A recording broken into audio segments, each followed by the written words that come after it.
the great mistake of my career was buying an apartment 6 months before I could have invested in Uber and doubled down on Facebook. Like, it made me less liquid. Lost a lot of money. I was a grown man. I was had a child. Like it's not terrible, but like, I'm starting to wonder if I'm gonna recommend one day people. I actually am starting to get weird about ever owning a house. I think nobody should own a house. I'm starting to really believe that nobody should own a home until they're 40. What about a car? Nope. I don't think anybody should spend money. If they have actual business ambition, if they want to build a business, for real, not I want to create a business to give me money to, then you should extract your money. Like, there's a lot of people that build businesses to get a wave runner, to buy an RV, to like stay at the Ritz-Carlton, and that's fine. You're not building a business, you're trying to create a machine to kick you cash. The problem with that is it always becomes vulnerable in the end and then dies. And then that's why people go backwards. So when I was a young kid, I made a lot of money selling baseball cards and comic books and toys. And then I started working for my dad's business, and I was making, when I was 22 to 28, I was making $35,000 to $55,000 a year, but I had no expenses. I didn't go on vacations, I didn't buy fancy things, so I saved my money.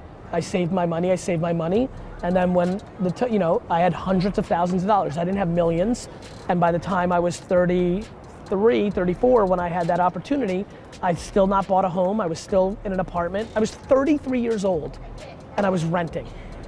And because I was saving cash to go on the offense. And so when I had a chance to invest in those companies, I put hundreds of thousands of dollars, not millions, but those hundreds made millions, made tens of millions. And so that's it, nothing crazy, I didn't have any crazy advantage. There's a lot of people that make $55,000 a year when they're 23. The problem is they go to Coachella and they want to buy a watch and they want to buy a BMW, and I didn't. So I ate shit for 13 years, and then I had a moment and I struck. Dude, there's no difference between 6 figures and 8 figures. Like, what's the fucking difference? Yeah. Like, I understand, I'm like practical, I understand, but like what? 2 extra bedrooms? Like what, an extra trip? Like the caviar supplement? like what, right? Like, the reason to make more money is to close a vulnerability and an insecurity. The reason young men want to make money is to get girls. You already have her. And that's the point. I really mean that. I mean, you literally have no, there's not a whole lot, especially if you give any fucks about legacy. People say they want legacy, but they use that as a disguise to make more money. An amazing piece of advice for a lot of kids, 50-year-olds, whoever's listening right now, is saving money is a good strategy. I didn't have stuff, but it was because my parents were saving. They were saving, and my mom we didn't get toys, go outside and paint a rock, right? It was very, very smart, because after 7 or 8 years, he was able to buy a liquor store of his own in Springfield, New Jersey, Shoppers Discount Liquors. He built up a great business, $3 to $4 million a year business, made it, right? Literally made it. Middle class, upper middle class, made it. We didn't ever need anything.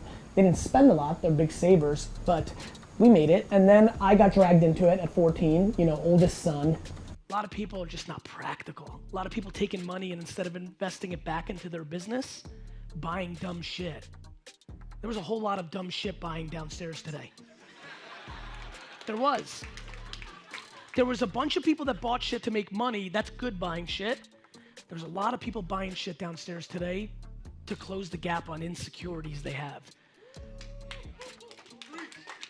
A lot of people bought shit because they think the logo on their hoodie or on their kicks is gonna make them feel better, but it's not. And it's gonna speed up the process of you losing, not the other way around. So we need more practicality in this space, that's for sure.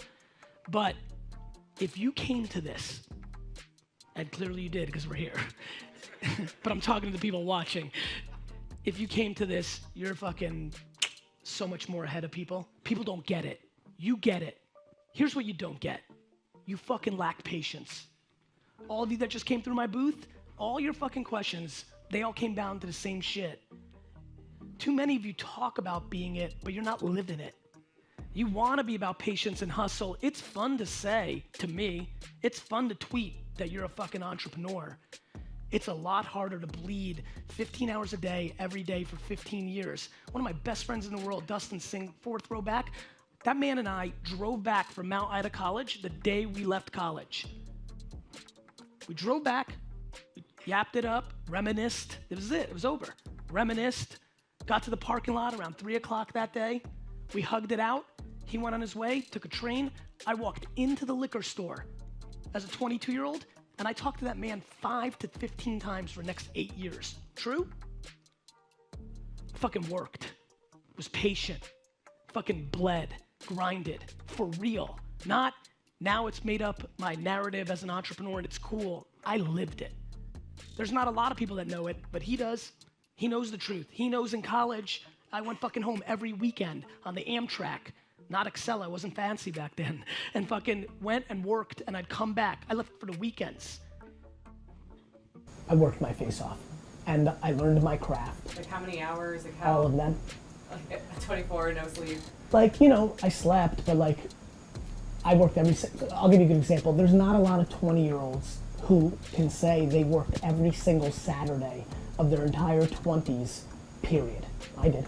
I worked 50 to 52 Saturdays a year from 22 to 29 until I met my wife and started having to like build some level of work-life balance. And that's how it worked. And what did you do on those Saturdays? I got to wine library at 7:30 in the morning and I left at 7, 8, or 9. I just worked. I just built a management staff. I just tasted wine. I just built up the website, learned how to do Google AdWords. You know, I just worked. So funny, this kid grabbed me at the airport. Were you with me? Yeah, it's the second time I'm telling it. I'm really fascinated by it. This kid runs up to me. He's like, Gary Vee, you know, like, I'm like, oh, let's take a selfie. He's like, gotta really talk to you, though. He goes, I'm so, this is like, it was really sweet. It was a nice, I just loved his vibe. I was like, this is so meant to be that we met. He's like, I'm from Ontario. I just came down here, I'm flying back home. I just got super ripped off. I'm like, what do you mean? He goes, I literally had all my bar mitzvah money and what my grandma left me, and I lost it all. Somebody just scammed all of it from me. I'm like, how much? He's like, 60,000 bucks. So it's really interesting what happened in that moment. I looked him dead in the face and I said, that's what happens when you try to make a quick dollar. And he goes, how'd you know? And I'm like, you can't get scammed of $60,000 unless you're trying to make a quick buck. Yeah. You just can't. You bought into some bullshit because you thought 60 was gonna be 600,000 in a week. And that always, always loses. That's the most extreme version, but where I get worried, and I know nothing about you, like where I get worried about kids making some money early on is the less extreme version is you're taking money off the table and you're just living that lifestyle. When for 50% of those kids, if they poured it back in, they could really live that lifestyle forever. If they just ate shit for 6 more years and built something for real, you know? I know tens of thousands of people, and I know thousands of people extremely well, and I know hundreds of people deeply well. There is no correlation between how much money someone makes and their level of happiness. I have friends who make $47,000 a year and are the happiest people I know. Their work-life balance is on point. They're part of 2 soccer teams. They play video games. They watch every show they want. They take 2 vacations that they scrap together, and they're freaking happy as hell. And I know tons of people who I grew up with in the Silicon Valley boom who have hundreds of millions of dollars in their bank account and are as miserable and as lonely and as broken as you'll ever see. So I implore all of you to please reverse engineer and figure out who you are and figure out what level of monetizing and stuff you need and what level of creativity you need. I promise you one thing that will catch you very off guard. I should be way more rich. I leave money on the table every day. I've left ungodly amounts of money on the table. I spend tons of times sending DMs and engaging with people, meeting people randomly and not cashing in. I actually believe the statement I'm about to make. I think that I love the journey and the game of entrepreneurship so much that I have subconsciously sabotaged my financial upside to make sure I can play this a little longer because I fear if the numbers keep getting too big, eventually it will take the fun out of it. When you are lucky enough, like I am, to actually do something that you love so much, do something that puts pressure against the one thing you care about besides it, which is the time I spend with my family. My family is my whole life. And being this and doing this is the only thing that cuts into that. I couldn't breathe if I wasn't an entrepreneur. I didn't breathe when I wasn't an entrepreneur. That's the reason I got D's and F's in school, because I just couldn't be me. And I'm not capable of that.